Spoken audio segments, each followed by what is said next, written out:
신약성경 마가복음 1장 15절 말씀입니다. 제가 지고 있는 성경으로는 신약성경 53페이지에 있습니다.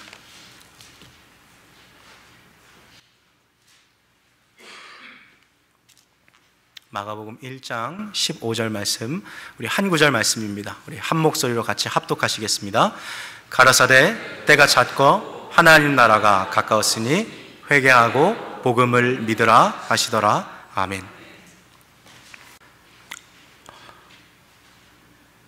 오늘 이 시간에 하나님께서 주의 백성을 한자리로 불러 모아주시고 살아계신 하나님의 이 역사하심과 또 지금도 우리 가운데 운동력 있는 이 말씀으로 우리를 붙들어 주시니 감사를 드립니다.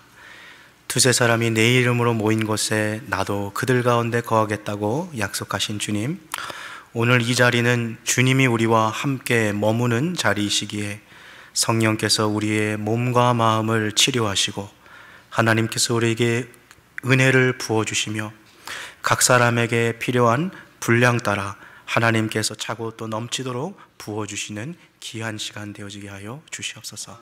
감사드리며 주 예수 그리스도 이름으로 기도합니다. 아멘. 한 주밖에 지나지 않았는데 참 지난 한 주 많은 일들이 있었던 것 같아요. 뉴스나 신문을 살펴보면 정말 세계 도처에서 오늘은 또 무슨 일이 있으려나, 또 저녁에는 또 무슨 일이 있으려나 이렇게 낮밤으로 소식이 계속 새로운 소식들이 들려오는데 주중에 또 어제도 그렇고 오늘 우리 성도님들 못 보면 어떡하나 하는 그런 마음들이 있었는데 오늘 더 그래서 반가운 것 같아요. 그래서 우리 전후좌우 계신 분들 보시면서 한번 같이 인사했을 때 좀 우리 이렇게 좀 인사했으면 좋겠습니다. 집사님 아프지 마시고 건강하십시오. 아버지 같이 인사합시다. 네, 네, 네.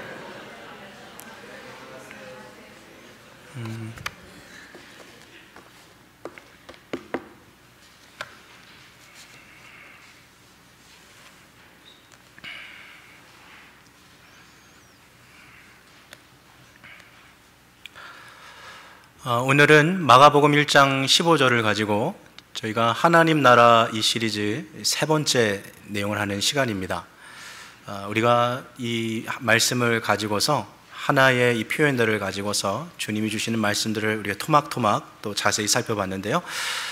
이 시리즈의 우리가 첫 번째 시간에는 때가 참에라는 그 표현을 가지고 구약 성경에서 수많은 선지자들과 또 예언자들을 통해서 주셨던 하나님께서 예비하셨던 그 날이 바로 우리 가운데 찾아왔다라는 것을 우리가 살펴보았고요. 두 번째 시간, 지난주는 제가 화면에 보여드렸던 혹시 표가 기억나시는지 모르겠어요. 우리가 이 세상에 살아가다가 죽어서 하나님 나라 들어가는 것이 아니라 예수 그리스도를 믿는 우리의 삶에 이미 하나님 나라가 임하였고 불완전하지만 이곳에서 하나님 나라를 이루어서 살아가다가 주님 다시 오시는 바로 그날 이 하나님 나라가 완성되어진다라는 그 그림을 제가 보여드렸습니다.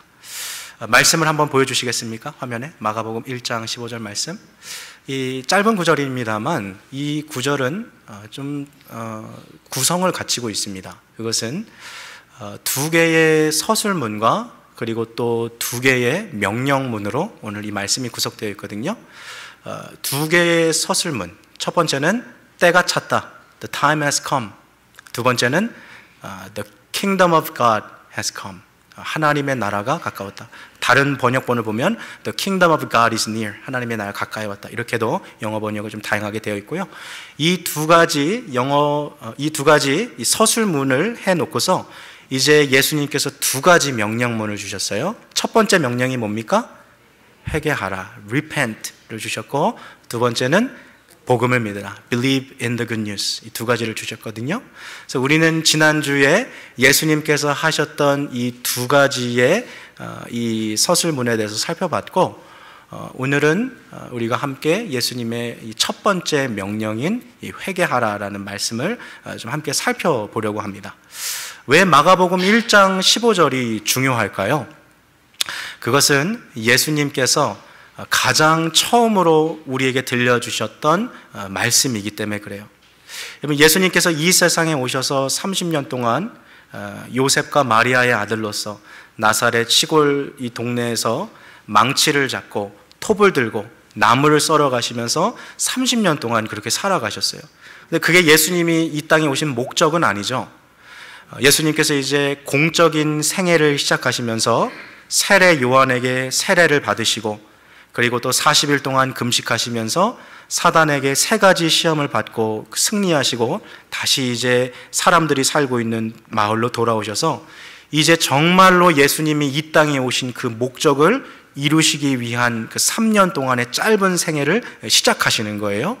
그 짧은 그 예수님의 3년의 생애가 시작할 때 제일 처음으로 예수님께서 하셨던 The first preaching of Jesus Christ, 예수님의 가장 첫 번째 설교가 바로 마가복음 1장 15절이에요. 자, 이전에도 한번 얘기했지만 제가 이 한 구절 이렇게 딱 설교하고 기도하고 돌아가면 얼마나 좋겠습니까?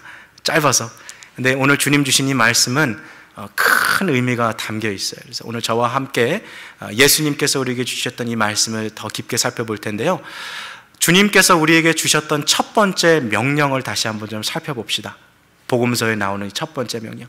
예수님이 이 땅에 오셔서 드디어 우리에게 하고 싶으셨던 말이 얼마나 많으셨겠어요. 예수님께서 우리를 보시고 기도해라, 열심히 기도해라, 열심히 성경 봐라, 열심히 교회 가고, 열심히 예배에 참석하고, 열심히 헌금 생활하고, 열심히 전도해라. 예수님께서 그렇게 말씀하신 것이 아니라 가장 첫 번째 예수님께서 우리에게 주신 명령이 뭐예요? 뭐예요? 회개하라라는 명령이었어요.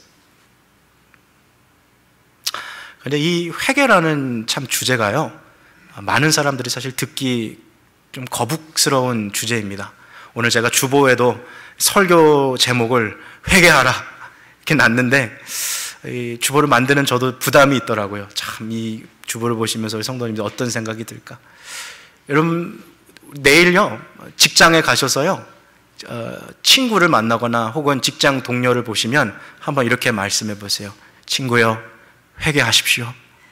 그러면은 그 사람이요, 상대편이요, 위아래를 쳐다보면서 뭐 이런 사람이 다 있나 막 그럴 거예요. 왜 그러죠? 이 오늘날 회개하라는 이 말은 뭔가 나랑 한번 좀 싸워봅시다, 당신은 문제가 있는 사람입니다, 그러니까 좀 이런 뉘앙스가 좀 강합니다. 이거를 누가 말하느냐에 따라 다른 것도 아니에요. 제가 만약에 오늘 예배가 끝나고 이따 밑에가 내려가서 식사하실 때 제가 인사하면서 천사의 미소를 띠고서 악수를 하면서 집사님 회개하십시오, 제가 어떠한 표정을 줘도요 저를 보고서 목사님 왜 나한테 이렇게 말씀하세요? 내가 뭐 크게 잘못했어요? 왜 저한테 이러십니까? 그러실 거예요. 그만큼 이 회개라는 이 주제가 우리 모두에게는 사실 좀 거북한 주제일 수도 있어요. 아니, 내가 남들보다 뭐 그렇게 크게 잘못한 것이 있던가? 아니, 내가 누군가에게 그렇게 뭐 피해 준 것이 있던가? 왜 나보고 그렇게 회개하라고 하나? 그런 반응이 첫 번째 드는 것이 우리의 반응인 것 같아요. 특별히 우리 그리스도인들에게는 이 회개라는 주제가 또 좀 불편한 이유가 있습니다. 그것은 우리가 예수님을 처음 믿고 나서 이 말씀을 딱 들었어요. Repent, 회개하라. 마음 가운데 복음이 막 뜨겁게 이렇게 살아있으니까 기도의 자리에 나가서 하나님 앞에 기도했어요. 그래요 하나님, 내가 누구보다도 나 자신을 잘 압니다. 나는 죄인이에요. 내 안에 정말 이 죄, 다른 사람은 모르지만 나만이 알고 있는 이 더럽은 이 검은 죄가 있는데 주님, 내가 이거를 이제는 씻어내길 원합니다. 나 앞으로 이렇게 살아가지 않겠습니다. 정말 새롭게 한번 주님과 함께 살아보고 싶습니다. 또 그렇게 살겠습니다 하고 결단을 하고 굳은 마음을 가지고 기도의 자리를 나와서 다시 자기 생활의 영역으로 들어갔어요. 그런데 어떤 일들이 벌어집니까? 내가 기도의 자리에서 그토록 하지 않겠다고 눈물로 하나님 앞에 약속하고 가슴을 치며 회개했던 그 죄를 삶의 영역에 들어가서 어때요? 똑같이 또 짓고 있는 거예요.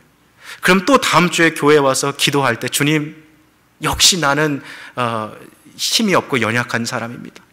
주님, 나 스스로는 이 죄를 잊을 수가 없네요. 주님, 내가 그렇게 살고 싶지 않았는데 또 그렇게 살았어요. 그러니까 날 좀 용서해 주세요 하고서 하나님 앞에 또 이 회개를 하면서 가요. 근데 삶으로 돌아와서 그 죄를 또 짓는 거예요. 여러분, 이게 한두 번 반복되면 뭐 그럴 수 있다 싶지만 이게 계속해서 반복되면 나중에 기도의 자리에 오면 기도하는 자기가 스스로 민망한 거예요. 왜냐하면 내가 아무리 지금 울고불고 가슴을 치고 막 주여 주여 소리를 부르면서 나 이렇게 안 살게요, 주님 나 새롭게 살게요, 아무리 그렇게 결심하고 부르짖어 봐도 내가 생활로 돌아가면 똑같이 또 그 죄 지을 것을 알기에 결국에는 회개가 아무런 소용없다. Repent is useless. 회개의 무용론에 빠져가지고 결국에는 회개하지 않는, 그래서 그리스도인들 가운데는요 회개와 불편한 동거를 하고 있는 분들이 있어요. 그래서 회개하라 그러면 나는 이미 과거에 다 회개했는데 이러한 유형이 있고, 두 번째는 회개해도 그거 아무런 쓸모없더라. 말은 그렇게 하진 않지만 속으로 자기도 스스로 인정했다라는 걸 느끼지도 못할 정도로 그렇게 죄와 타협하면서 회개하지 않고 살아가는 것이 바로 이 repent라는 주제예요. 그래서 많은 그리스도인들에게 사실 이 회개라는 주제는 너무나도 불편한 주제입니다. 그렇지만 다시 오늘 우리가 이 말씀으로 돌아가서요, 예수님께서 우리에게 주신 첫 번째 명령이 바로 회개하라라는 것을 다시 좀 주목해 볼 필요가 있어요. 왜 이것이 첫 번째 명령입니까? 회개하지 않으면 그 사람은 지금 신앙생활을 아직 시작한 것이 아니에요. 우리가 지금 이 이전 시리즈, 하나님의 구원 계획 시리즈에서 봤을 때 제가 The Order of Salvation, 구원의 그 서정을 한번 보여드린 적이 있어요. 처음에 calling, 하나님이 우리를 부르십니다. 그리고 우리 안에서 성령께서 regeneration, 주님께서 생명의 씨앗을 우리 안에 심으세요. 그러면 이 안에서 우리가 하나님께 우리의 죄를 회개하고 우리가 예수 그리스도를 믿는 이 두 가지 작용이 일어나는데요, 혹시 기억나십니까? 회개와 믿음을 합쳐서 한 단어로 제가 뭐라 그랬어요? 뭐라 그랬어요? 잘 기억하고 계시네요. 회심이라 그랬어요. conversion. 이 회심의 경험이 있어야지만 그 사람이 진짜 그리스도인의 생활을 시작하는 거예요. 만일 이 회심의 경험이 없으면 그 사람은 그냥 religious, 그냥 activity 하는 거예요. 여기서 종교 활동하는 거예요. 그래서 누구라도 그리스도인으로서의 생활을 시작하기 위해서 제일 먼저 필요한 게 뭐예요? 회개하는 거예요. 자, 좀 어려운 주제일 수도 있고 불편한 주제일 수도 있지만 주님께서 우리에게 주신 것이기에 한번 이 주제를 오늘 좀 깊게 한번 파봅시다. 그리고 오늘 이 설교 시간을 통해서 우리가 보기 원하는 것은 우리 각자의 영혼의 상태인 거예요. 정말 이미 나는 과거에 다 회개했기 때문에 회개가 필요 없는 사람인가? 아니면 정말 회개해도 아무런 소용이 없는 건가? 회개는 무용한 것인가? 그렇다면 주님께서 주시는 이 말씀을 나는 오늘 어떻게 내 삶 가운데서 적용할 것인가? 오늘 이 말씀을 보면서 우리의 현재 영혼의 주소, 내가 지금 어디 서 있는지, 그리고 또 앞으로 어떻게 이 신앙생활을 해야 될지 이걸 좀 차츰차츰 하나씩 살펴볼 거예요. 자, 먼저 제가 the definition of repentance, 회개의 정의를 내리기 전에 먼저 이러한 것은 사실 회개가 아닙니다라는 세 가지 가장 흔한 회개에 대한 오해를 세 가지 이야기하고 나서 그 다음에 회개가 뭔지 들어가 보겠습니다. 주보를 보시면서 한번 따라오세요. The three misunderstanding of repentance예요. 회개에 대한 세 가지 오해. 제가 오늘 영어권들이 계셔서 제가 조금 영어를 좀 섞어 쓰는 걸 이해해 주시기 바랍니다. 이 세 가지 견해가 있습니다. 첫 번째, 회개란 감정적인 반응이다.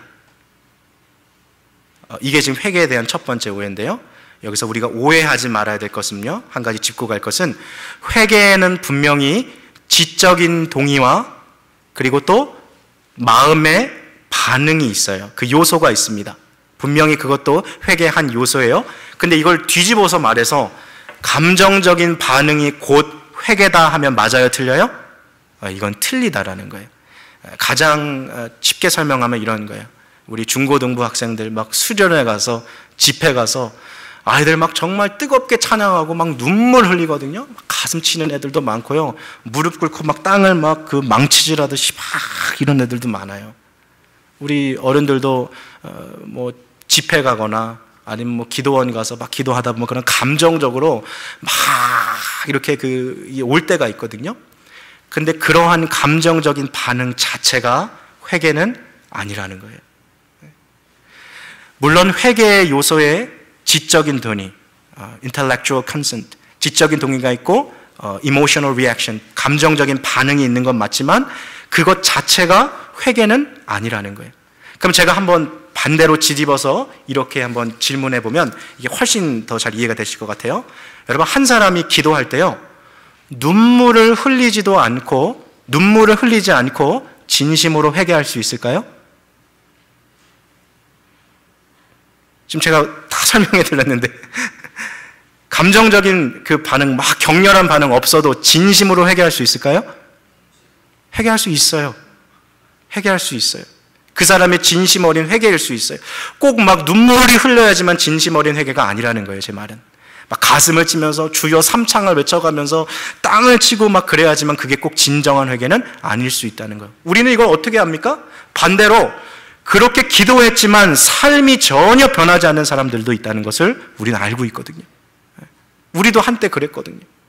그래서 결국에는 이러한 감정적인 반응이 곧 회개다라는 것은 회개에 대한 오해라는 것. 그렇지만 제가 다시 한번 말씀드리면 회개에 분명히 이런 지적인 요소와 감정적인 요소도 포함이 되어 있는 거예요. 그렇지만 감정적인 반응만 가지고 진정한 회개라고는 볼 수 없는 거죠. 자, 두 번째요.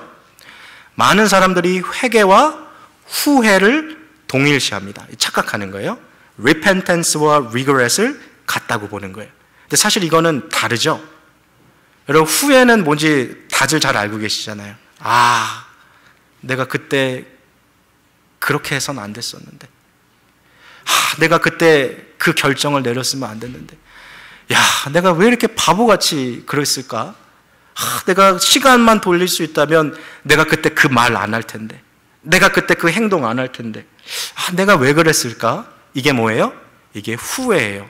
근데 회개에도 물론 후회의 요소가 들어가 있습니다만, 이것도 다시 뒤집어서 후회가 곧 회개다 말하면 맞아요, 틀려요? 이건 틀린 거예요. 이걸 가장 잘 보여주는 예를 한번 들어봅시다. 한 이 좀도둑이요, 이 밤에 달도 구름에 가려 있는 아주 어두컴컴한 밤에 서울의 한남동에 아주 성과 같은 그 높은 담벼락을 넘어가지고요, 그 집에 들어가서 장롱 다 열고 옷 다 헤치고 가서 그 주인이 꽁꽁 숨겨놨던 목걸이, 반지, 귀금속, 그리고 뭐 돈이 되는 거는 다 자루에다 넣어가지고 어깨에다 맨 다음에 담벼락을 탁 넘어왔어요. 아주 막 승승장구해서 막 오늘 안 걸렸다, 오늘 대박이다, 야, 이 정도면은 몇 년은 놀고 먹겠다 하면서 막 휘파람을 불면서 집에 탁 들어왔는데, 자기 집도 이 어두운 밤일 거 아니에요? 그래서 조용히 이제 탁 들어갔는데, 그 자기 집에 이 또 다른 이 방에 잠을 자고 이렇게 침 흘리면서 자고 있는, 이불을 걷어차고 자고 있는 유치원생인 자기 아들과 딸을 본 거예요. 이 좀도둑이 이렇게 자루를 들고, 순간 그의 양심에 자기도 모르게 뭔가 이렇게 싹 찔림이 있는 거죠. 내가 아무리 좀도둑이지만 내 아들과 딸 앞에서는 내가 부끄러운 아버지가 돼서는 안 되겠다. 내가 이렇게 살면 안 되지. 그래, 내가 내일 해가 밝으면 번듯한 내가 직장에 들어가서 내가 우리 자식들 볼 때 내가 부끄럽지 않은 내가 아버지가 돼서 살아가리라. 딱 결심을 했어요. 뭐 한 거예요? 후회한 거죠, 후회. 나 이렇게 살면 안 되겠구나. 우리 자녀들 볼 땐 그래도 부끄러운 아버지 되지 말아야지. 다음 날이 밝았습니다. 실제로 막 이렇게 구직을 하면서 막 해보려고 하니까 이게 쉽지가 않은 거예요. 먹고 사는 게 쉽지가 않은 거예요. 그리고 나서 또 해가 지니까 또다시 자루를 들고, 그래, 역시 나는 이게 체질이지 하고 또 남의 집 담을 넘어가면 그 사람이 후회는 했을지언정 회개한 거예요, 안 한 거예요? 이해되시죠? 그래서 후회와 회개는 다른 거라는 거, 우리가 이거를 한 번 더 짚고 가는 가장 일반적인 회개에 대한 오해예요. 자, 세 번째 회개에 대한 오해는 이런 거예요.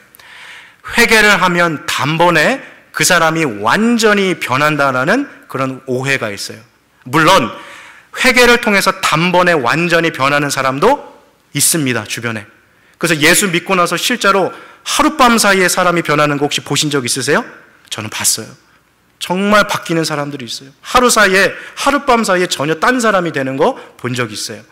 그렇지만 그렇지 않고 서서히 변해가는 과정 속에서도 회개가 이루어지는 사람이 있습니다. 제가 예를 좀 들어보면 쉽게 이해가 될 것 같아요. 코너스톤 교회에 와서 은혜를 받으면서 신앙생활하는 한 집사님이 있어요. 우리가 그냥 김 집사님이라고 할게요. 진짜 김 집사님 이야기하는 거니까 오해하지 마시고 들으세요. 김 집사님이 계신데, 이 집사님이 이 코너스톤 교회에서 신앙생활하는 게 너무 좋은 거예요. 야, 이 예배 시간이 이렇게 좋나? 야, 여기 천국이다, 천국이야. 여기 너무 좋다. 예배를 막 이렇게 열심히 드리고 있는데, 신앙생활 잘하고 있는데, 어느 날 만나지 말아야 할 사람을 여기서 만나버렸어요. 예배 때 너무 은혜 잘 받고 막 충만하고 막 이런데, 친교 시간에 딱 내려가서 그 집사님 만나서 대화하다 보면 내 마음에 뭔가 삐죽삐죽 서는 마음들이 생기는 거예요. 이상하게도 그 집사님하고 얘기하면 저 사람이 마음이 삐뚤어진 건지 아니면 나를 싫어하는 건지 그 사람이 말하는 그 한마디 한마디가 내 가슴에 비수가 돼서 막 꽂히는 거예요. 왜 저렇게 말하지? 나보고 지금 뭐 내가 잘못됐다는 건가? 나 지금 고치라는 거? 왜 저렇게 말하지? 이해가 안 되는 거예요. 집에 와서 잠을 자려고 하는데 밤에 막 억울해서 잠이 안 오는 거예요. 그 사람 미친 거 아니야? 왜 그래? 이해가 안 되는 거예요. 상식도 통하지 않고. 막 이 마음 가운데 막 분노가 있고 미움이 막 차오르는데 한참 그렇게 몇 시간 동안 그걸 곱씹고 왜 그랬을까? 그 집사님 나한테 왜 그렇게 말했을까? 막 곱씹다가 어느 순간에 깨달음이 찾아온 거예요. 내가 지금 내 마음으로 내가 죄를 짓고 있구나. 내가 지금 저분을 미워하고 있구나. 그래, 설령 저분이 저런다 할지라도 내가 저분을 미워하면 안 되지. 내가 그래도 크리스찬인데 내가 이래서는 안 되지. 근데 미워하는 감정이 쉽게 사라져요? 안 사라져요? 안 사라져요. 그래서 이분이요, 잠자기 전에 결심을 했어요. 예수님, 이거 내가 너무 안 사라지고 내가 지금 잠도 못 자고 그러니까 내가 이번 한 주 동안 내가 새벽 예배 갈게요. 결단을 하고 이 추운 겨울에 다음 날부터 이제 새벽 예배를 나가는 거예요. 새벽 예배에 와서 막 눈물을 흘리는 거예요. 주님 아시잖아요. 내가 얼마나 가슴 아픈지. 그 사람이 나한테 뭐라고 하는지 주님 아시잖아요. 근데 주님, 결국에는 답은 알고 있습니다. 주님, 내가 사랑해야죠. 내가 참아야죠. 내가 인내해야죠. 내가 감싸줘야죠. 그렇게 하면서 일주일 동안 새벽 예배 한 번도 빠지지 않고서 계속해서 그렇게 기도했어요. 정말 진심 어린 기도를 드렸어요. 그리고 다음 주 주일이 되었습니다. 여러분, 원수는 어디서 만납니까? 우리 한국말 어디서 만난다 그래요? 원수는, 근데 제가 보니까 원수는 교회에서 만나더라고요. 아직 안 만나셨습니까? 조금만 기다려 보십시오. 나타납니다. 반드시. 어떤 분이라면, 아니요 목사님, 저희는 가정에 있어요. 그거는 원수가 아니고 뭐예요? 왼수죠, 왼수. 원수는 교회에서 만나더라고요. 그분을 또 만났어요, 이 김 집사님이. 한 주간 얼마나 새벽 예배에서 그렇게 열심히 눈물을 흘리면서 기도했습니까? 그러니까 마음에 어느 정도 준비가 되어 있어요. 이분이 뭐라고 말하든지 내가 마음을 좀 단단히 굳게 먹고 상처받지 않으리라. 그래도 품어보려 했는데, 사람은요, 정말 나랑 맞지 않은 사람이 있나 봐요. 사람은요, 정말 뭔가 속이 뒤틀린 사람이 있나 봐요. 왜 그렇게 저분하고 대화하면 이렇게 내 마음을 아프게 하는지, 왜 말을 골라도, 단어를 하나 골라도 왜 이렇게 내 가슴에 정말 칼을 꽂는 것처럼 그런 말을 하는지, 내가 듣기 싫어하는 말, 나에게 상처되는 말들을 어떻게 그렇게 잘 알고 그렇게 하는지. 나를 미워하나? 나보고 교회 떠나라는 건가? 그래가지고 이분이 막 너무 힘든 거예요. 자, 이러한 상황 가운데 제가 이 질문을 물어볼게요. 지금 이분이 그래도 이게 해결되지 않았어요. 그러면 지난 한 주 동안의 새벽 예배 때 이분이 가서 기도하면서 하나님, 내가 미워하지 않게 해주세요 하고 기도했던 그 회개는 진짜 회개였습니까? 가짜 회개였습니까? 이거 진짜 회개인 거예요. 진짜 회개인 거예요. 근데 사람이 잘 바뀌지가 않으니까 그런 거예요. 이해되시죠? 회개라는 것은 단순에 완벽히 일어나는 회개도 있지만 평생에 걸쳐서 우리가 회개해야 할 것도 있다라는 거. 이해되십니까? 네, 바로 그런 게 있어요. 그러면 우리 스스로 한번 보세요. 나는 정말 과거의 이례적인 단번적인 회개로 다 끝난 것인가? 아니면 지금도 내 안에 하나님 앞에 회개해야 할 것이 있는가? 여기서 갈림길에 서 있게 되는 거예요. 그 김 집사님 입장에 되면은 내가 그냥 이대로 그냥 포기할 것인가? 너무 싫으니까 그냥 교회 떠날 것인가? 중요한 사실은 코너스톤 교회 말고 다른 교회 가도 원수는 어디서 만난다고요? 교회에서. 네, 너무 그렇게 당당하게 말하지 마시고 잘 부끄럽게 얘기하죠. 우리도 부끄럽게. 교회가 그런데요. 왜냐하면 다 죄인이거든요. 우리가. 그래서 어쩔 수 없어요. 뭐 가정에도 있는데요. 뭐 교회라고 없겠습니까? 그런데 이 집사님이 거기서 갈림길에 있는 거예요. 이 해결되지 않는 미움, 이 해결되지 않는 마음, 이거 가지고서 하나님 앞에 또 나아가서 계속해서 기도하면 그 사람은 뭐예요? 진짜 회개하고 있는 사람인 거예요. 설령 그게 단번에 해결되지 않는다 하더라도 그것을 위해서. 자, 이쯤에서 세 가지 회개에 대한 세 가지 오해를 우리가 봤어요. 이걸 가지고서 이제 진짜 the definition of repentance, 이걸 한번 내려봅시다. 회개란 무엇입니까? 저를 한번 따라해 봅시다. 진정한 회개란 방향을 바꾸는 것이다. 다시요. 진정한 회개란 방향을 바꾸는 것이다. 맞아요. 진정한 회개란 뭘 바꾸는 것이라고요? 방향을 바꾸는 거예요. 내가 걸어가던 방향을 바꾸는 거예요. 아무리 가슴을 찌고 아무리 주여 주여 고래 소리를 지르고 눈물을 한 바가지 두 바가지 흘러도 여전히 삶의 방향이 바뀌지 않으면 그 사람 회개한 거 아니에요? 아무리 내가 지나온 살아왔던 길을 후회하고 또 참 내가 바보 같았다, 나 스스로를 자책한다 하더라도 여전히 그의 삶의 방향이 바뀌지 않으면 그 사람은 회개한 것 아니에요. 그러나 반대로 완벽하진 않아도 여전히 연약하고 여전히 죄악 가운데 살아가고 있지만 포기하지 않고서 끝까지 계속해서 자신의 삶의 방향을 바꾸는, 방향을 바꾼 그 사람은 뭐예요? 회개하고 있는 거예요. 진정한 회개란 뭘 바꾸는 것이라고요? 방향을 바꾸는 거예요. 자, 여러분, 예수님을 따라간다는 것, 예수님을 믿는다는 것, 우리가 follow Jesus 그러잖아요. 근데 어떻게 여러분 예수님을 따라가겠어요? 막 우리가 뭐 이번 주 월요일 날 보니까 예수님이 이번 주는 미러키를 걷고 계신데 빨리 따라가자, 그런 게 아니잖아요. Follow Jesus, 예수님을 따라간다는 게 뭐예요?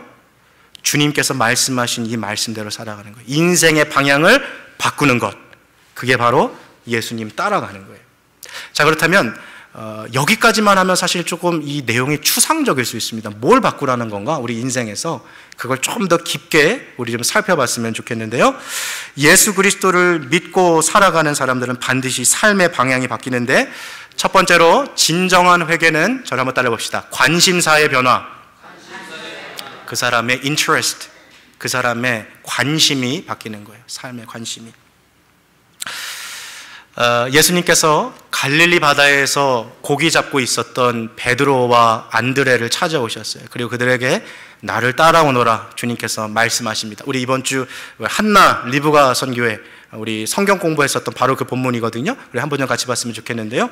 17절 18절 말씀 한번 같이 읽읍시다. 시작. 예수께서 가라사대 나를 따라오너라 내가 너희로 사람을 낚는 어부가 되게 하리라 하시니, 18절이요. 곧 그물을 버려두고 쫓으니라. 자, 성경책 피고 계신 분은 18절에 곧이라는 단어에 동그라미를 치시고요, 버려두고라는 단어에 밑줄을 그으십시오. 자, 예수님께서 베드로와 안드레에게 나를 따라오라 라고 말씀하시니까 베드로와 안드레가 어떻게 했습니까?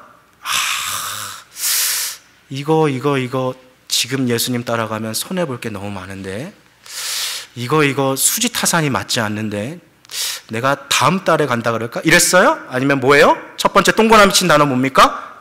이걸 다시 말하면 즉시예요. 즉시. 지체함 없이 뭘 버려두고 갔습니까? 그물을 버려두고 간 거예요. 내 안에 있어서 소중한 것, 그동안 내가 이거 위해서 살아왔는데, 이거 위해서 가장 많은 시간을 들였는데 그거 두고서 예수님 따라간 거예요. 성경은 exclamation mark 혹은 question mark 그런 게 없어요.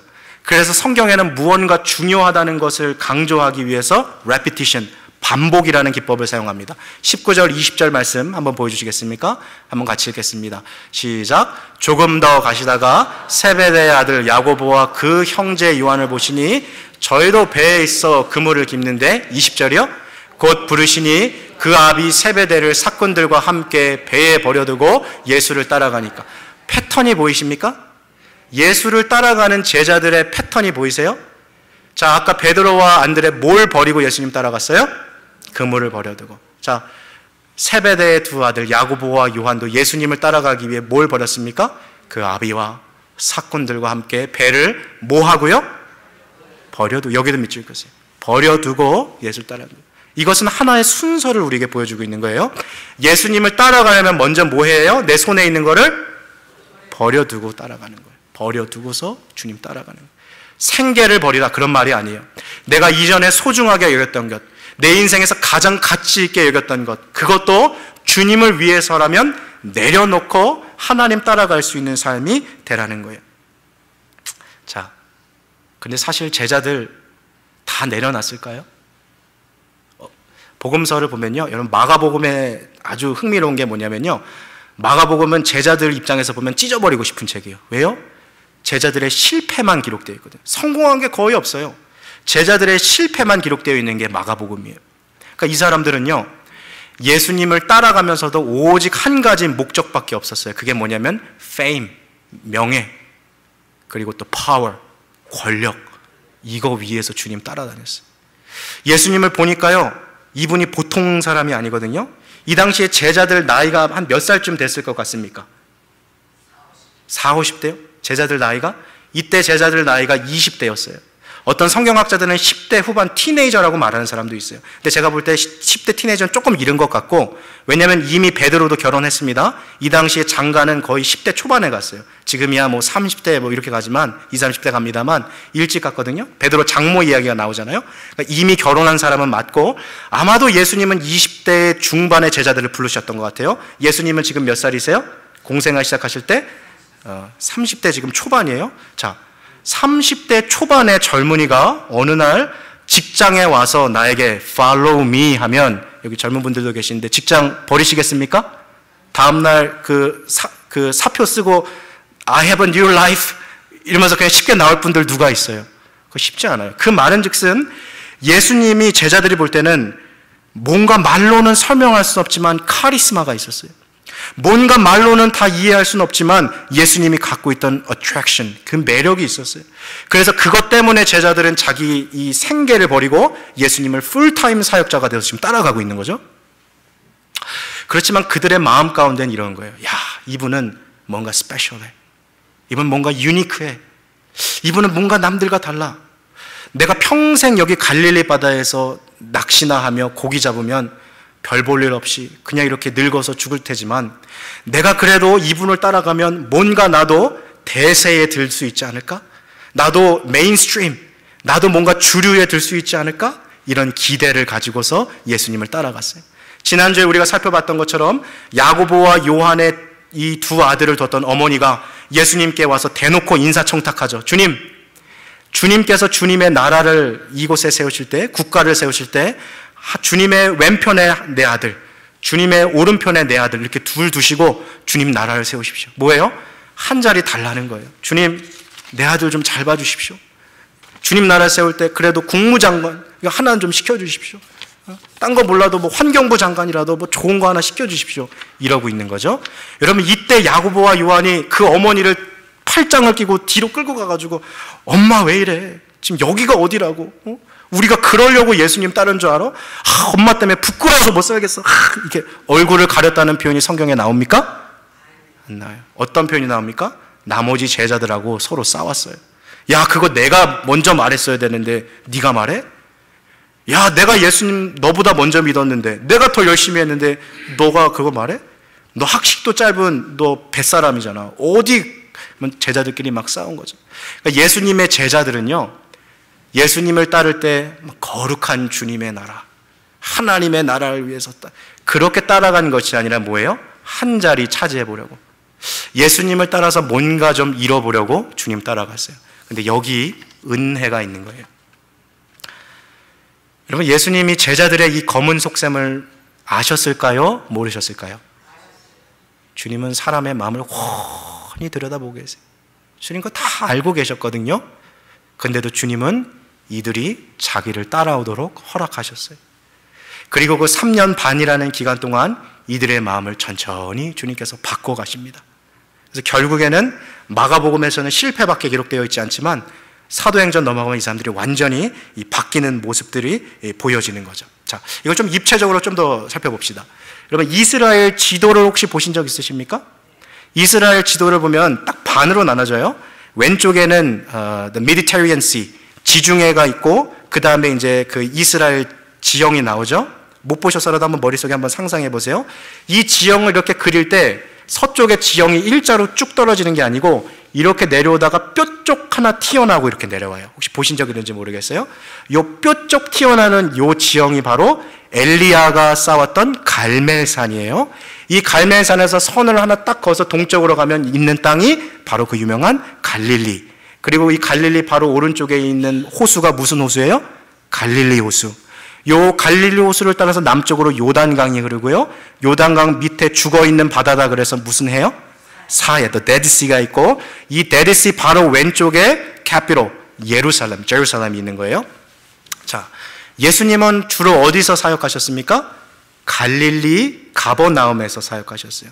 이 당시에 갈릴리의 가버나움에서 제일 큰 도시였어요. 제일 부흥하는 도시. 그러니까 우리로 말하면 경상도에서 제일 으뜸 가는 도시가 어디입니까? 부산이죠, 부산. 네. 그러니까 한국어로 따지면 경상도 부산에 해당하는 데가 갈릴리 가버나움이에요. 예수님께서 이 가버나움에서 사역하시는데요, 사람들이 사방팔방에서 모여드는 거예요. 구름대처럼 벌떼처럼. 심지어 예수님을 보기 힘드니까 중풍병자를 친구로 둔 사람들이 예수님을 만나기 위해서 어떻게 합니까? 지붕을 뚫고 올 정도였어요. 그러니까 예수님은 이 당시에 너무나도 많은 사람들이 보기를 원하는 슈퍼스타가 된 거죠. 제자들의 마음은 어때요? This is it. 이거다. 우리 대박 났다. 우리 스승님이 떴어. 이거죠. 여러분, 한번 비즈니스를 시작할 때 한번 이걸 보세요. 의사 사무실이든지 변호사 사무실이든지 어떠한 사무실이든지 전화해서 좀 어포인트먼트를 좀 잡고 싶은데요. 그런데 이 리셉셔니스트가 네, 오늘 오세요. 이런 집 말고, 죄송한데 지금 예약이 지금 2달치가 다 차 있는데요. 이런 집이 대박집인 거죠.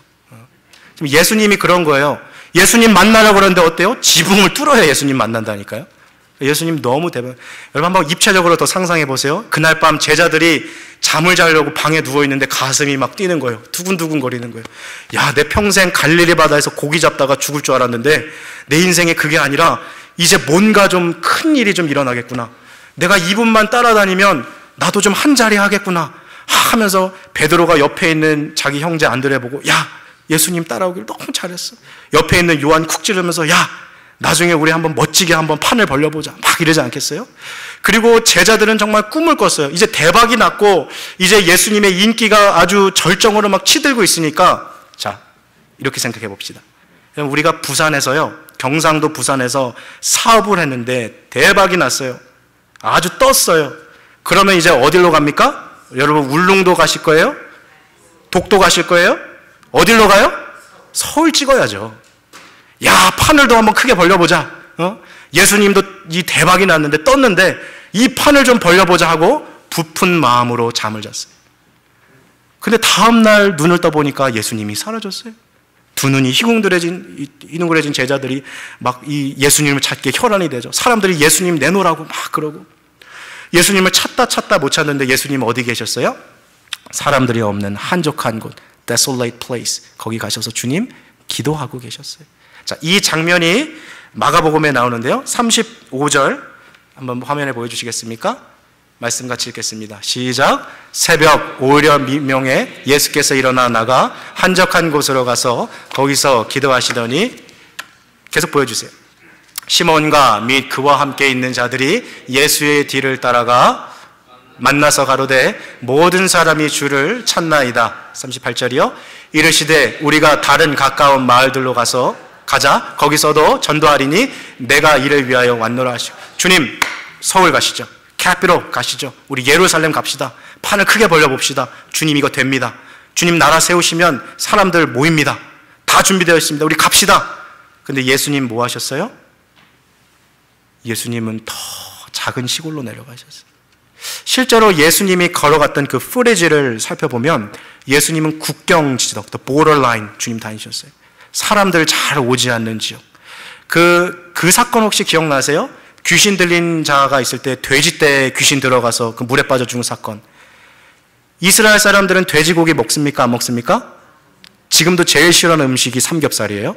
여러분, 그런 사람들에게 돼지가 있는 곳에 가라는 것은 이건 말도 안 되는 것이에요. 근데 예수님은 남들이 가지 않는 그런 장소 가신 거예요. 제자들은 지금 빨리 캣비로 예루살렘 가서 판을 크게 벌려야 되는데 주님은 그게 아니라 더 시골, 더 낮은 곳으로 가신 거예요. 가난한 사람들, 병든 사람들, 그리고 또 연약한 사람들.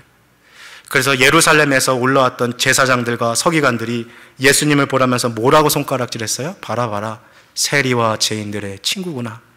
그렇게 얘기했던 거예요. 제자들이 얼마나 실망했을지 상상이 되십니까? 야, 이 정도 대박 났으면 이제 수도 가야 되는데 주님 왜 이러고 계시나? 빨리 가서 이 왕족들하고 귀족들하고 티타임이라도 가지시지. 이 이름도 모르고 시골에서 살고 있는 이 사람들 뭐하러 만나시나?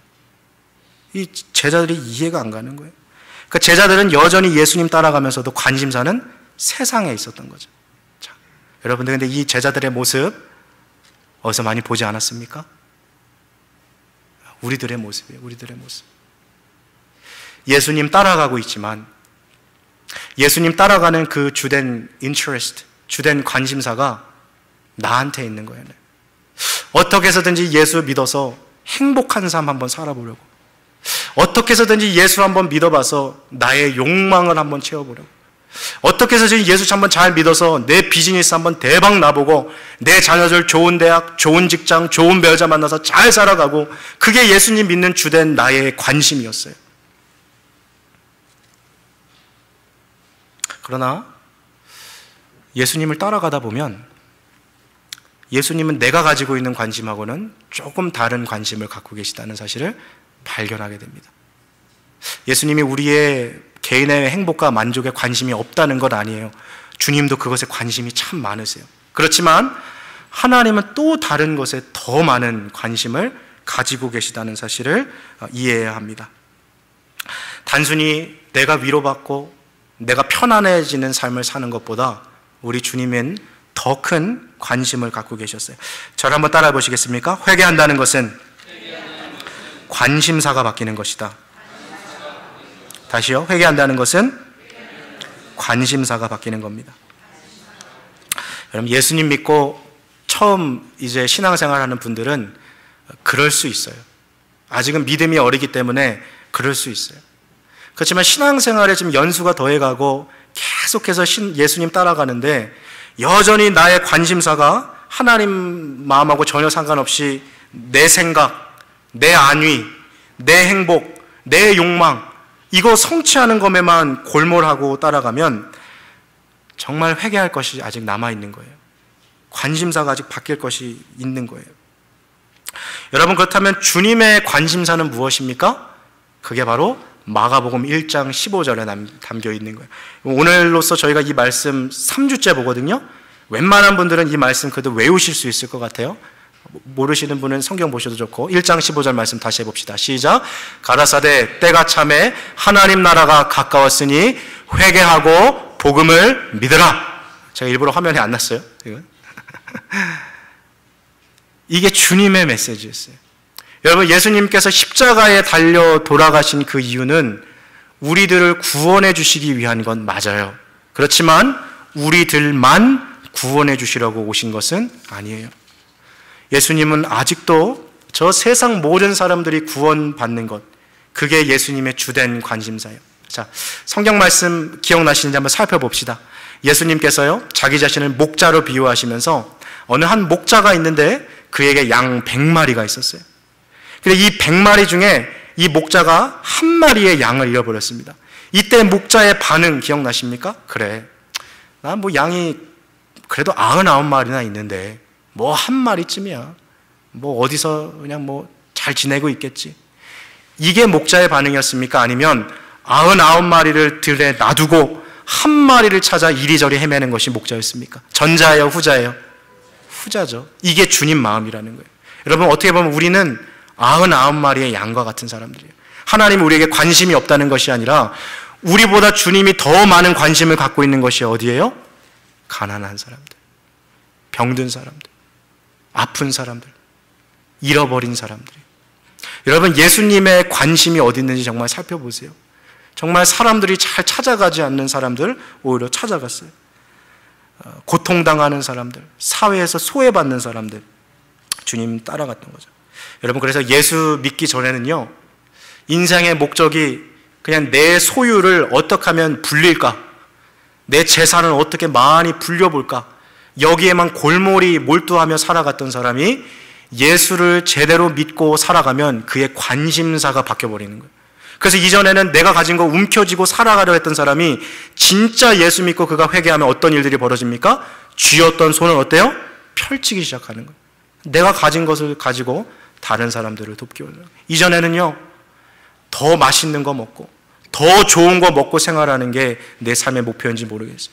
근데 주님을 만나고 나니까 내 관심이 바뀌는 거예요. 야, 세상에 5초에 어린이 한 명이 죽는다는데 내가 이거 먹는 거 이게 뭐 그렇게 중요하다고, 내가 가진 것 갖고 내가 사람들을 어떻게 도울 수 있는, 관심사가 자꾸 바뀌는 거죠. 그래서 진정한 회개의 첫 번째 모습은요, 뭐가 바뀌는 거예요? 관심사가 나 중심의 관심사에서 누구 중심의 관심사로요? 예수님 중심의 관심사로 바뀌는 거예요. 자, 두 번째 진정한 회개에 나타나는 변화, 그것은 바로 인간관계의 변화입니다. 자, 저를 한번 보세요. 여기 직장 다니시는 분들 있죠? 또 일하시는 분들 있죠? 뭐가 제일 힘드세요? 뭐가 제일 힘드세요? 네. 설문조사를 했어요. 어느 한 기업에서. 직장 생활하면서 뭐가 제일 힘듭니까? 많은 업무량, 적은 월급, 이것도 힘들다 그랬지만 1등은 방금 이야기하신 것처럼 인간관계가 제일 힘들다 그랬어요. 자, 똑같은 설문조사를 가지고요, 선교사님들에게 찾아갔어요. 선교사님, 선교지에서 사역하시면서 뭐가 제일 힘듭니까? 낯선 문화, 배우기 힘든 언어, 고향에 대한 향수, 이거 다 상위권에 있었지만 1위는 뭐였어요? 인간관계였어요. 같이 동역하고 있는 선교사님들의 관계가 너무 힘들고 현지인들과의 관계가 너무 힘들다는 거예요. 자, 똑같은 이 설문조사를 오늘 우리 코너스톤 교회에서 해봅시다. 여러분, 신앙생활하면서 뭐가 제일 힘드세요? 아까 원수는 어디서 만난다 그랬어요? 참 사람이 우리를 그렇게 힘들게 하더라고요. 사람이. 여러분, 교회를 떠나가는 분들, 타주로 이사 가는 분들 말고요, 그런 분들 대부분 10중 8구 뭐 때문에 떠납니까? 사람이 어려워서 떠나는 거예요. 사람이 어려워서. 그럼 왜 이렇게 인간관계가 어려울까요? 왜 이렇게 사람들 사귀는 게? 그것은 사람들은 인간관계를 가지고 올 때 두 가지를 갖고 오기 때문에 그래요. 첫 번째는 다른 사람에게 인정받고 싶은 마음을 갖고 와요. 그리고 내 자신이 누구에게 통제받고 싶지 않은 마음을 가져와서 그 관계를 하게 돼요. 저는 아닌 것 같은데요, 목사님? 전 그게 없는 것 같은데요? 조금만 더 들어보십시오.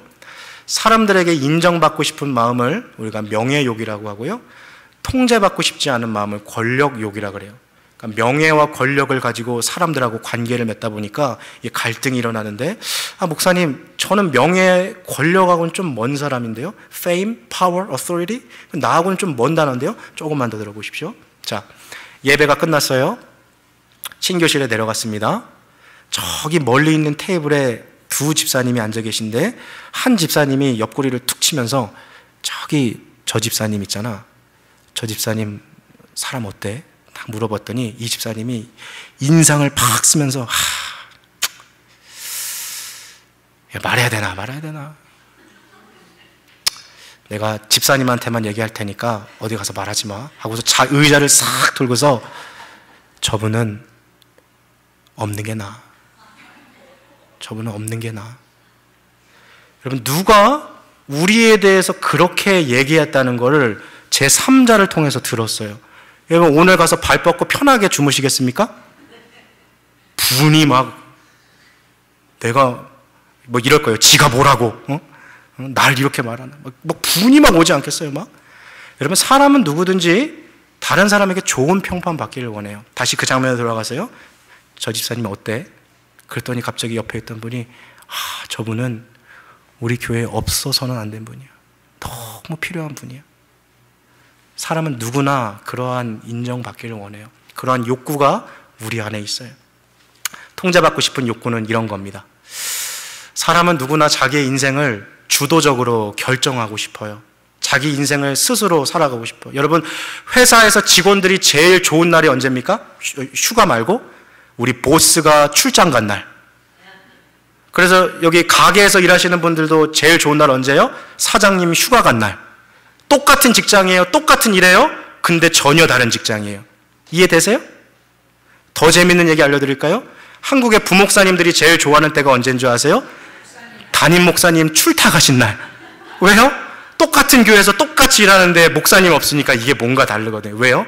사람은 누구나 다 그 안에 자기의 인생을 누가 지시해서 이거에 이렇게 통제받고 싶은 마음이 없어요.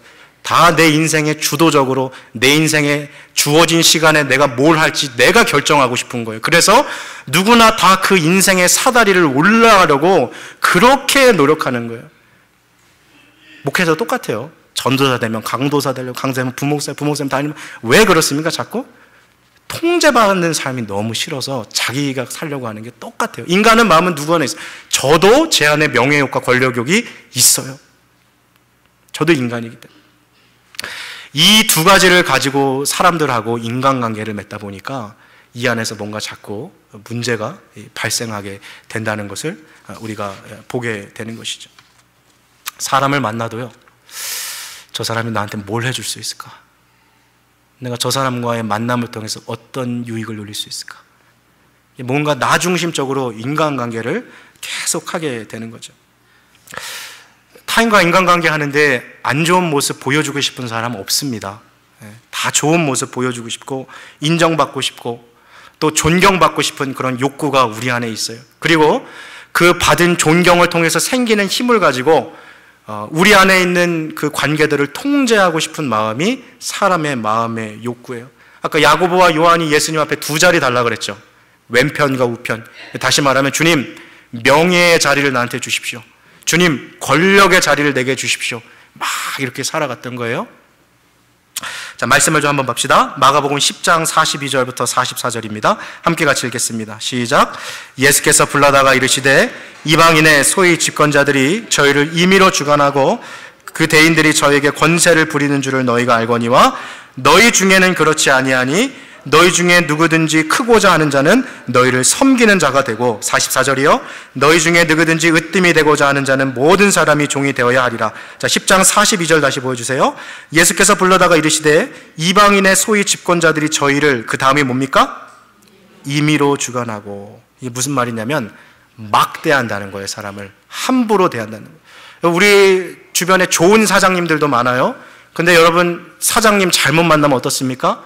엄청 고생하는 거예요. 일을 왜 이렇게 해놨어? 이게 뭐야? 사장님이 나쁘다고 말하는 거 아니에요. 물론 그 사장님도 고충이 있어요. 여러분, 사장이 되면 편할 것 같으세요? 아니요. 사장은 눈치 더 많이 봐요. 예. 여러분, 뭐 그 가게에 떨어져 있는 뭐 쓰레기 있으면 직원은 내일 와서 치우지, 이게 직원 마음이어도 사장은 아니에요. 내가 빨리 치우는 게 낫지. 마음 자세가 달라요. 스트레스 받는 게 다른 거죠. 지금 여기서 말하는 건 뭐냐면 세상 사람들은 힘이 있고 권력이 있으면 사람들을 막 자기 마음대로 마구 하려는 그런 경향이 있다는 거예요. 자, 43절 보여주세요. 이 표현이 중요합니다. 같이 읽겠습니다. 시작. 너희 중에는 그렇지. 여기까지. 너희 중에는 그렇지 않다는 거예요. 이 말은 무슨 말입니까? 세상 사람들 자기가 가지고 있는 파워 가지고 다 그렇게 마구잡이로 자기의 욕망을 위해서 사람들에게 함부로 대하지만 우리는 어떻다고요? 그렇지 않다라고 하는 것을 주님께서 말씀해 주고 있어요. 여기서 너희는 누굽니까? 하나님 나라의 백성으로 살아가고 있는, 맞아요, 제자들, 그리고 또 이 시대의 하나님 나라의 백성으로 살아가고 있는 우리들을 말하고 있는 거예요. 이 이야기를 해주시면서 주님께서 그러면 이 세상을 살아갈 수 있는 그 방법을 우리에게 알려주시는데요. 10장 45절 말씀 한번 같이 읽읍시다. 같이 읽겠습니다. 시작. 인자에 온 것은 섬김을 받으려 함이 아니라 도리어 섬기려 하고 자기 목숨을 많은 사람의 대속물로 주려 함이니라. 예수님께서 이 땅에 오신 목적은 섬김을 받으려 하심입니까? 아니면 섬기려 하심입니까? 섬기기 위해서 오셨다는 거예요. 어느 한 교회의 장로님이요, 죽어서 천국에 갔어요. 천국에 갈 때 이 장로님이 기대를 많이 했어요. 야, 내도 장로니까 난 조금 높은 데 앉아있겠지 했는데, 천국을 막상 딱 가보니까 자기 교회에서 같이 신앙생활하고 있던 집사 한 명이 높은 자리에 앉아있는 거예요. 그래서 야, 나는 그래도 저기보다 더 높은 데 앉겠지 했는데, 갑자기 베드로가 나와서 아유, 잘 오셨습니다, 여기 앉으십시오 했더니 말단석에 앉히는 거예요. 조금 있으면 옮겨주겠지 하는데 안 옮겨주는 거예요. 그래서 베드로 보고서 여보시오, 내가 그래도 장로인데 천국에서 그래도 날 좀 상석을 줘야 되는 거 아닙니까? 저기 저 상석에 앉아있는 저 사람은 우리 교회 안수 집사도 아니고 서리 집사인데 나를 여기 앉혀놓으면 어떡합니까? 그랬더니 베드로가 하는 말이, 천국에서는 섬김을 받는 자보다 섬기는 자가 더 큰 사람입니다. 당신은 땅에 있을 때 많이 섬김을 받았으니까 여기 말단에 앉는 거고, 저기 앉아있는 저 집사님은 이 땅에서 많이 섬겼기 때문에 저 상석에 앉아있는 것이죠. 그랬어요. 장로님이 막 분이 터져가지고 막 이러고 있다가 갑자기 문득 드는 생각이 있어서 베드로한테 물어봤어요. 베드로 형제님, 우리 목사님은 어디 있습니까? 그러니까 베드로가 뭐라 그랬어요? 배달 갔습니다. 그러네. 뭐 우스갯소리지만 천국의 원리를 지금 보여주고 있는 거죠. 하나님 나라에서는 누가 큽니까? 섬김을 받는 자가 커요? 섬기는 자가 커요? 섬기는 자가 커요. 자, 오늘 이 자리에 앉아 계신 분들 가운데 코너스톤 교회의 리더라고 자기 스스로를 생각하시는 분들이 분명 이 자리에 계세요. 그리고 앞으로 내가 이 교회의 리더가 되어야겠다라고 생각하는 분들도 있을 거예요. 그리고 내가 이 교회의 주인이지 않은가, 그래도 내가 이 교회의 주역이지 않은가 생각하는 분들이 여기 계실 겁니다. 잊지 마십시오. 하나님 나라의 리더는 낮아지는 삶을 사는 사람입니다. 자기 몸을 깎아서 내어주는 사람이 진짜 하나님 나라의 리더예요. 남보다 잠도 좀 덜 자고 자신이 아니라 남을 돌보기 위해서 내가 가지고 있는 물질 쓰는 사람. 그래서 하나님 나라의 리더가 된다는 것은요, 자기 몸을 깎아먹는 거예요. 여러분, 하나님 나라의 리더가 되고 싶은 사람은 죽기 직전까지 헌신하는 거예요. 그래서 진짜 건강한 교회는 어떤 교회인 줄 아세요? 장로 투표하고 권사 투표를 할 텐데 사람들이 나는 못해요. 나는 저렇게까지 헌신 못해요. 나는 저렇게까지 난 희생 못합니다. 이게 진짜 건강한 교회예요. 여러분, 한국에 지금 신학교가 이렇게 많고 목사 되려고 하는 사람이 이렇게 많은 거, 이거 바람직한 현상 아니에요. 가기를 두려워해야 돼요. 왜요? 목회자가 된다는 게 뭐예요? 제일 낮은 길 들어가는 거예요. 제일 낮은 길 들어가는 거. 여러분, 저도 배달 안 하려고 요즘 열심히 살아갑니다.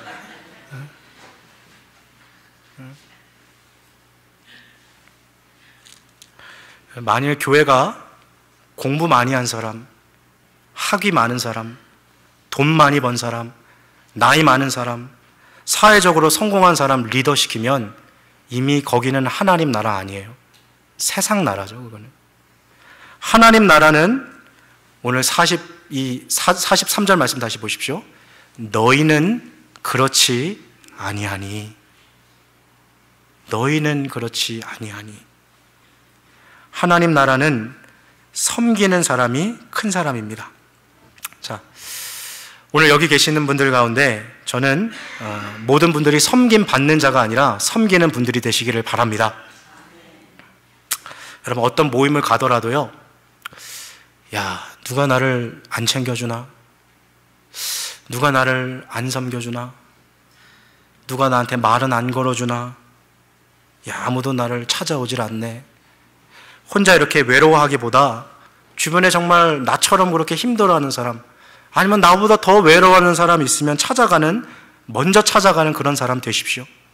물론 여러분, 믿음이 지금 이제 막 시작하신 분들, 아직 어린 분들은 얼마든지 그런 마음 가져도 돼요. 우리 충분히 이해할 수 있어요. 그 잘못된 거 아니에요. 그렇지만 리더가 되어서도 야, 누가 나를 찾아오나? 그 사람은 진짜 리더가 아니에요. 직분이나 직책은 리더일지 모르지만 아직 하나님 보실 때 아직도 믿음이 어린 사람이에요. 여러분, 리더들도 물론 위로가 필요합니다. 격려가 필요해요. 그렇지만 하나님 나라의 리더가 된다는 건 자기의 삶을 깎아먹는 거예요. 자기의 인생을 그렇게 깎아서 주님 앞에 드리는 거예요. 때로는 외로운 길에 서 있어야 돼요. 때로는 남들보다 더 많은 오해를 받아요. 때로는 남들이 보지 않는 곳에서 헌신하고 땀 흘리지만 그거 누가 알아주지 않고 오히려 더 오해받고 남들에게 손가락질 받는 것이 하나님 나라의 리더의 모습이에요.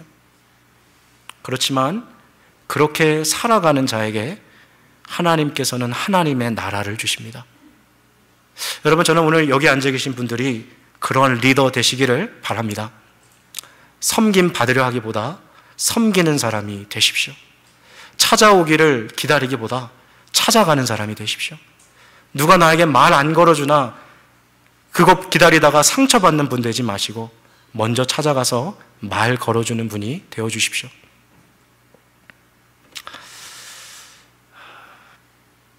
제가 아직 하나가 더 남았는데, 제가 사역 초기에 저희 목회자이신 아버님께서 최고의 설교는 짧은 설교다 주셨던 교훈이 제가 생각이 나서 오늘 여기까지만 하겠습니다. 자, 오늘 말씀을 좀 정리해 봅시다. 하나님 나라를 주님께서 우리에게 주셨어요. 그리고 이 나라의 백성으로 살아가기 위한 첫 번째 명령은 뭡니까? 기도 많이 해라, 말씀 많이 봐라, 교회 열심히 다녀라, 그거였어요? 아니에요. 예수님께서 첫 번째로 명령하신 복음의 메시지가 무엇입니까? 뭐 하라고요? 회개하라 했어요. 회개하라. 기억하십시오. 지금 우리의 마음에 어떠한 변화가 일어났습니까? 진정한 회개는 방향을 바꾸는 것입니다. 나의 관심사가 바뀌고 있는 것인지, 인간관계가 바뀌었는지 확인하셔야 돼요. 계속해서 복음으로써. 단순히 감정적인 반응으로 한번 크게 울고 회개한 거 아니에요. 지나간 나를 후회한다 그래서 회개한 거 아니에요. 그렇지만 삶의 방향을 바꿔서 그것이 비록 완전하지 않더라도 끝까지 방향을 바꾸어서 주님 원하신 대로 살아가는 그 사람이 진짜 회개한 사람입니다. 사랑하는 성도 여러분, 주님이 주신 감동대로 또 그렇게 하나님 나라의 백성으로 살아가시길 바랍니다. 함께 같이 기도합시다.